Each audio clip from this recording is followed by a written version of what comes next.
बिस्मिल्लाहिर्रहमानिर्रहीम। आज की इस वीडियो में क्लास 9 के बच्चों को उनके बोर्ड के बायोलॉजी के पेपर के हवाले से इंतहाई इंपॉर्टेंट एमसीक्यूज बताए जाएंगे और मैं मुकम्मल उम्मीद से आपको कहता हूं कि जो एमसीक्यूज मैं आपको बताऊंगा वो आपके पेपर में लाजमी सी बात है, आएंगे ही आएंगे। तो सब बच्चे गौर से देखें कि पहले एमसीक्यू में आपसे कहा गया है कि insulin made through biological material is an example of the technique. और ऑप्शन आपके पास है पैरासाइटोलॉजी, दूसरा ऑप्शन है बायोटेक्नोलॉजी, तीसरा ऑप्शन है बायोकेमिस्ट्री और चौथा ऑप्शन है हिस्टोलॉजी। तो बच्चों इसका ऑप्शन नंबर बी जो है बायोटेक्नोलॉजी, ये इसका दुरुस्त ऑप्शन है, इसको आप निशान लगा लें। इसके आगे दूसरे एमसीक्यू में आपसे कहा जा रहा है कि which branch of the biology focuses on the study of structure and function of cell. और ऑप्शन आपके पास है साइटोलॉजी, माइक्रोबायोलॉजी, हिस्टोलॉजी या इकोलॉजी। तो बच्चों इसका ऑप्शन नंबर ए जो है साइटोलॉजी, ये इसका दुरुस्त ऑप्शन है, इसको आप निशान लगा लें। इसके आगे तीसरे एमसीक्यू में आपसे कहा गया है कि heart pumps, the brain memorises, kidney excretes, this statement comes from. और ऑप्शन आपके पास है फिजियोलॉजी, एनाटॉमी, मॉर्फोलॉजी या कार्डियोलॉजी। तो बच्चों इसका ऑप्शन नंबर बी जो है एनाटॉमी, ये इसका दुरुस्त ऑप्शन है, इसको आप निशान लगा लें। इसके आगे चौथे एमसीक्यू में आपसे कहा जा रहा है कि which of these organisms belong to the domain Eukarya. और ऑप्शन आपके पास है Escherichia coli, yeast, corona virus या नन ऑफ देम। तो बच्चों इसका ऑप्शन नंबर बी जो है यीस्ट, ये आपके पास दुरुस्त ऑप्शन है, इसको आप निशान लगा लें। इसके बाद पांचवें एमसीक्यू के ऊपर चलें। इसमें आपसे कहा गया है कि why fungi classified as heterotrophs. और ऑप्शन आपके पास है have chitin in cell wall, दूसरा ऑप्शन है एब्जॉर्ब न्यूट्रिएंट्स, तीसरा ऑप्शन है रिप्रोड्यूस बाय स्पोर्स और चौथा ऑप्शन है for symbolic relationship with plants. तो बच्चों इसका ऑप्शन नंबर ए जो है have chitin in their cell wall, ये आपके पास दुरुस्त ऑप्शन है, इसको आप निशान लगा लें। और ये इंपॉर्टेंट एमसीक्यू था। बहरहाल इसके आगे छठे एमसीक्यू में आपसे कहा गया है कि which of the following taxonomy ranks represent the broadest rank of classification. और ऑप्शन आपके पास है स्पीशीज, जीनस, किंगडम या डोमेन। तो बच्चों इसका ऑप्शन नंबर डी जो है डोमेन, ये इसका दुरुस्त ऑप्शन है, इसको आप निशान लगा लें। इसके आगे सातवें एमसीक्यू में आपसे कहा गया है the process of cellular respiration occurs in. और ऑप्शन आपके पास है न्यूक्लियस, माइटोकॉन्ड्रिया, राइबोसोम्स या गोल्जी अपरेटस। तो बच्चों इसका ऑप्शन नंबर बी जो है माइटोकॉन्ड्रिया, ये इसका दुरुस्त ऑप्शन है, इसको आप निशान लगा लें। इसके बाद आठवें एमसीक्यू में आपसे कहा गया है कि ribosomes are composed of, very very very very important MCQ आपके पास। और ऑप्शन आपके पास है RNA and protein, DNA and protein, carbohydrates and lipids या आरएनए एंड कार्बोहाइड्रेट्स। तो बच्चों इसका ऑप्शन नंबर ए जो है आरएनए एंड प्रोटीन, ये इसका दुरुस्त ऑप्शन है, इसको आप निशान लगा लें। तो हम इसके आगे एमसीक्यू नंबर 9 के ऊपर चलते हैं। इसमें आपसे कहा जा रहा है कि in multicellular plants which cell type is responsible for the production of glucose. और ऑप्शन आपके पास है जाइलम, एपिडर्मल, फ्लोइम या मेसोफिल। तो बच्चों इसका ऑप्शन नंबर डी जो है मेसोफिल, ये इसका दुरुस्त ऑप्शन है, इसको आप निशान लगा लें।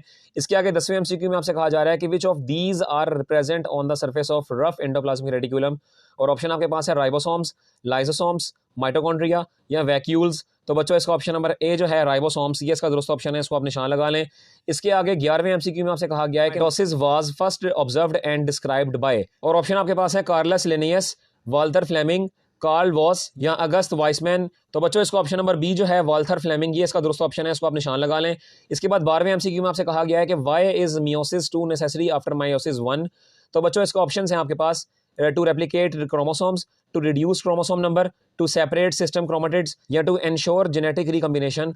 तो इसके ऑप्शन नंबर सी जो है टू सेपरेट सिस्टर क्रोमेटिड्स, ये इसका दुरुस्त ऑप्शन है। और ये वेरी इंपॉर्टेंट एमसीक्यू है पेपर पॉइंट ऑफ व्यू के लिहाज से, लिहाजा इसको आपने अच्छी तरह याद करना है। इसके आगे 13वें एमसीक्यू में आपसे कहा जा रहा है how does centrosome contribute to mitosis. और ऑप्शन आपके पास है इनिशिएट डीएनए रेप्लिकेशन, दूसरा ऑप्शन है मेक्स माइटोटिक स्पिंडल, तीसरा ऑप्शन है फॉर्म्स द न्यूक्लियर एनवेलप और चौथा ऑप्शन है डुप्लीकेट्स ऑर्गेनेलीज। तो बच्चों इसका ऑप्शन नंबर बी जो है मेक माइटोटिक स्पिंडल, ये इसका दुरुस्त ऑप्शन है, इसको आप निशान लगा लें। इसके बाद आगे 14वें एमसीक्यू के ऊपर चलते हैं, जिसमें आपसे कहा जा रहा है कि in the wall of stomach which tissue also contains blood vessels and nerves. और ऑप्शन आपके पास है एपिथेलियल, दूसरा ऑप्शन है मसल, तीसरा ऑप्शन है इनर कनेक्टिव और चौथा ऑप्शन है आउटर कनेक्टिव। तो बच्चों इसका ऑप्शन नंबर सी जो है इनर कनेक्टिव, ये इसका दुरुस्त ऑप्शन है, इसको आप निशान लगा लें। इसके आगे 15वें एमसीक्यू में आपसे कहा जा रहा है कि in a leaf which tissue is primary responsible for photosynthesis. और ऑप्शन आपके पास है जाइलम, मेसोफिल, एपिडर्मिस या फ्लोइम। तो बच्चों इसका ऑप्शन नंबर बी जो है मेसोफिल, ये इसका दुरुस्त ऑप्शन है, इसको आप निशान लगा लें, ये एक इंपॉर्टेंट एमसीक्यू है। इसके आगे 16वें एमसीक्यू में आपसे कहा जा रहा है कि which structure are responsible for transport food in the plant body. Very very very important MCQ है ये आपके पास। और ऑप्शन आपके पास है xylem tissue, palisade mesophyll, phloem tissue या स्पॉन्जी मेसोफिल। तो बच्चों इसका ऑप्शन नंबर सी जो है फ्लोइम टिश्यू, ये इसका दुरुस्त ऑप्शन है, इसको आप निशान लगा लें। इसके आगे 17वें एमसीक्यू में आपसे कहा जा रहा है कि which of the following is the basic structural unit of most lipids. और ऑप्शन आपके पास है amino acids, fatty acids and glycerol, nucleotides या सिंपल शुगर। तो बच्चों इसका ऑप्शन नंबर बी जो है फैटी एसिड्स एंड ग्लाइसरॉल, ये इसका दुरुस्त ऑप्शन है, इसको आपने निशान लगा लें। इसके आगे 18वें एमसीक्यू में आपसे कहा जा रहा है कि which nitrogenous base is found in RNA but not in DNA. और ऑप्शन आपके पास है एडेनिन, थाइमीन, यूरासिल या गुआनिन। तो बच्चों इसका ऑप्शन नंबर सी जो है यूरासिल, ये इसका दुरुस्त ऑप्शन है, इसको आप निशान लगा लें। ये भी एक इंपॉर्टेंट 3 एमसीक्यू है। इसके आगे 19वें एमसीक्यू में आपसे कहा जा रहा है कि which is true about cellulose, और ऑप्शन आपके पास है it is sweet in taste, it is digestible by human digestive system, it provide structural support in plants, या it is soluble in water. तो बच्चों इसका ऑप्शन नंबर सी जो है कि it provides structural support in plant, ये इसका दुरुस्त ऑप्शन है, इसको आप निशान लगा लें। इसके आगे 20वें एमसीक्यू में आपसे कहा जा रहा है कि which protein are involved in defence against pathogens, और ऑप्शन आपके पास है एंटीबॉडीज, फिब्रिनोजिन, मायोसिन या हीमोग्लोबिन। तो बच्चों इसका ऑप्शन नंबर ए जो है एंटीबॉडीज, ये इसका दुरुस्त ऑप्शन है, इसको आप निशान लगा लें। इसके आगे 21वें एमसीक्यू में आपसे कहा जा रहा है कि which best defines an enzyme, और ऑप्शन आपके पास है chemical that breaks down food, दूसरा ऑप्शन है the hormone that regulate metabolism, तीसरा ऑप्शन है a protein that speed up reaction, और चौथा ऑप्शन है a molecule that store energy.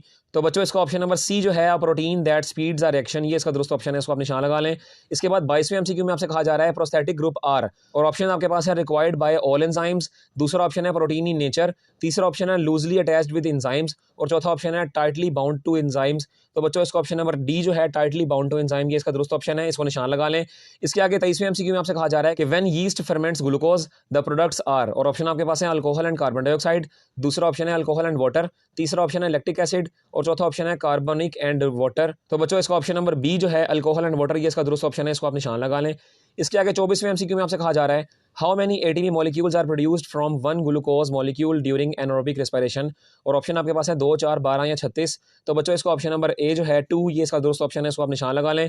इसके आगे 25वें एमसीक्यू में आपसे कहा जा रहा है कि which of the following plants nutrients is required in large amount, और ऑप्शन आपके पास है आयरन, पोटेशियम, जिंक या बोरॉन। तो बच्चों इसका ऑप्शन नंबर बी जो है पोटेशियम, ये इसका दुरुस्त ऑप्शन है, इसको आप निशान लगा लें, और ये वेरी इंपॉर्टेंट एमसीक्यू है। इसके आगे 26वें एमसीक्यू में आपसे कहा जा रहा है कि succulent organs are present in, और ऑप्शन आपके पास है जीरोफाइट्स, हाइड्रोफाइट्स, मेसोफाइट्स या हेलोफाइट्स। तो बच्चों इसका ऑप्शन नंबर ए जो है जीरोफाइट्स, ये इसका दुरुस्त ऑप्शन है, इसको आप निशान लगा लें। इसके बाद 27वें एमसीक्यू में आपसे कहा जा रहा है ट्रांसफॉर्मेशन इज रेगुलेटेड बाय, और ऑप्शन आपके पास है मेसोफिल, गार्ड सेल्स, जाइलम या फ्लोइम। तो बच्चों इसका ऑप्शन नंबर बी जो है गार्ड सेल, ये इसका दुरुस्त ऑप्शन है, इसको आप निशान लगा लें। तो ये एक इंपॉर्टेंट 3 एमसीक्यू है, और ये एमसीक्यू मुझे भी मेरे पेपर में आया हुआ था, लिहाजा आप इसको निशान लगा लें। इसके बाद 28वें एमसीक्यू में आपसे कहा जा रहा है कि which of the following organisms commonly reproduced bye binary fission, और ऑप्शन आपके पास है यीस्ट, बैक्टीरिया, रिजोपस या प्लांट्स। तो बच्चों इसका ऑप्शन नंबर बी जो है बैक्टीरिया, इसको आप निशान लगा लें, ये इसका दुरुस्त ऑप्शन है। इसके आगे 29वें एमसीक्यू में आपसे कहा जा रहा है which of the following is an example of the vegetative propagation through runners, और ऑप्शन आपके पास है पोटैटो, स्ट्रॉबेरी, ऑनियन या जिंजर। तो बच्चों इसका ऑप्शन नंबर बी जो है स्ट्रॉबेरी, ये इसका दुरुस्त ऑप्शन है, इसको आप निशान लगा लें। इसके आगे 30वें एमसीक्यू में आपसे कहा जा रहा है double fertilization involves, very very very important MCQ है, और ऑप्शन आपके पास है fertilization of an egg by 2 male gametes, दूसरा ऑप्शन है fertilization of 2 eggs in same embryo sac by 2 sperms, तीसरा ऑप्शन है fertilization of the egg and fusion nucleus by 2 sperms, चौथा ऑप्शन है नन ऑफ देम। तो बच्चों इसका option number C जो है fertilization of the egg and the fusion of nucleus by 2 sperms, ये इसका दुरुस्त ऑप्शन है, इसको आप निशान लगा लें। इसके आगे 31वें एमसीक्यू में आपसे कहा जा रहा है कि which part of the flower is responsible for producing pollens, और ऑप्शन आपके पास है स्टिग्मा, एंथर, ओवरी या पेटल। तो बच्चों इसका ऑप्शन नंबर बी जो है एंथर, ये इसका दुरुस्त ऑप्शन है, इसको आप निशान लगा लें। इसके बाद 32वें एमसीक्यू में आपसे कहा जा रहा है the microscopic study of the tissue is called, और ऑप्शन आपके पास है फिजियोलॉजी, हिस्टोलॉजी, साइटोलॉजी या मॉलिक्यूलर बायोलॉजी। तो बच्चों इसका ऑप्शन नंबर बी जो है हिस्टोलॉजी, ये इसका दुरुस्त ऑप्शन है, और ये वेरी इंपॉर्टेंट एमसीक्यू है। इसके आगे 33वें एमसीक्यू में आपसे कहा जा रहा है the highest taxonomic rank is, और ऑप्शन आपके पास है डोमेन, किंगडम, क्लास या फाइलम। तो बच्चों इसका ऑप्शन नंबर ए जो है डोमेन, ये इसका दुरुस्त ऑप्शन है, इसको आप निशान लगा लें। इसके आगे 33वें के बाद 34वें एमसीक्यू की बात करें तो इसमें आपसे कहा गया है कि peptidoglycan is found in the cell wall of the which organism, और ऑप्शन आपके पास है बैक्टीरिया, फंजाई, प्लांट्स या एनिमल्स। तो बच्चों इसका ऑप्शन नंबर ए जो है बैक्टीरिया, ये इसका दुरुस्त ऑप्शन है, इसको आप निशान लगा लें। इसके आगे 35वें एमसीक्यू में आपसे कहा जा रहा है कि storage polysaccharides found in plants is, और ऑप्शन आपके पास है स्टार्च, सेलुलोस, ग्लाइकोजिन या चिटिन। तो बच्चों इसका ऑप्शन नंबर ए जो है स्टार्च, ये इसका दुरुस्त ऑप्शन है, इसको निशान लगा लें। इसके आगे वेरी इंपॉर्टेंट एमसीक्यू है the optimum temperature of the most of the human enzymes is, और ऑप्शन आपके पास है 36 degree Celsius, 37 degree Celsius, 38 degree Celsius, 39 degree Celsius. तो बच्चों ऑप्शन नंबर बी जो है 37 डिग्री सेल्सियस, ये इसका दुरुस्त ऑप्शन है, इसको निशान लगा लें। इसके आगे 37वें एमसीक्यू में आपसे कहा जा रहा है the site of the dark reactions, और ऑप्शन आपके पास है outer membrane of the chloroplast, stroma of chloroplast, matrix of the mitochondria या क्रेस्ट्री ऑफ द माइटोकॉन्ड्रिया। तो ऑप्शन नंबर बी जो है स्ट्रोमा ऑफ क्लोरोप्लास्ट, ये इसका दुरुस्त ऑप्शन है, इसको निशान लगा लें। इसके आगे 38वें एमसीक्यू में आपसे कहा जा रहा है कि which of the following is mismatched, और ऑप्शन आपके पास है carbon hydrogen, potassium nitrogen, zinc chlorine या सल्फर निकल, तो बच्चों इसका ऑप्शन नंबर डी जो है सल्फर निकल, ये आपके पास दुरुस्त ऑप्शन है, इसको आप निशान लगा लें, ये एक मिस्ड मैच ऑप्शन है। बहरहाल इसके आगे 39वें एमसीक्यू में आपसे कहा जा रहा है कि which factor cause a decrease in the rate of transpiration, और ऑप्शन आपके पास है wind, increase in temperature, higher humidity या more surface area of leaf. तो बच्चों ऑप्शन नंबर सी जो है हायर ह्यूमिडिटी, ये इसका दुरुस्त ऑप्शन है। ये एक इंपॉर्टेंट एमसीक्यू है। बहरहाल इसके आगे 40वें एमसीक्यू में आपसे कहा जा रहा है कि which phase comes after synthesis, और ऑप्शन आपके पास है G0 face, G2 face, G1 face या M फेस। तो बच्चों इसका ऑप्शन नंबर बी जो है G2 फेस, ये आपके पास इसका दुरुस्त ऑप्शन है, इसको आप निशान लगा लें। ये 40 एमसीक्यूज थे जो कि बहुत इंपॉर्टेंट एमसीक्यूज थे, इनमें से आपके पेपर में लाजमी सी बात है आने ही आने हैं। तो इन 40 एमसीक्यूज को आपने बहुत अच्छे तरीके से याद करना है और रट्टा लगा के इसको आपने जहन में बिठा लेना है। बहरहाल आखिर पे यही दुआ है कि अल्लाह ताला आप सब बच्चों को आपके बोर्ड के इम्तिहानात के अंदर हर पेपर में अव्वलीन दर्जे से कामयाबी अता करे, आमीन। आप भी कमेंट सेक्शन में आमीन लिखें और इस दुआ खैर का हिस्सा बने, और साथ ही हमारे यूट्यूब चैनल अजीम एजुकेशन HD को लाजमी सब्सक्राइब कर लें और बेल आइकन को लाजमी प्रेस करें ताकि हमारी अगली आने वाली इंपॉर्टेंट वीडियोस जो कि आगे आने वाले पेपर्स के गेस्ट पर मुश्तमिल होंगी वो सब आप सब तक जल्दी से जल्दी पहुंच जाएं। अब आप सब अपनी अच्छी अच्छी तैयारी करें।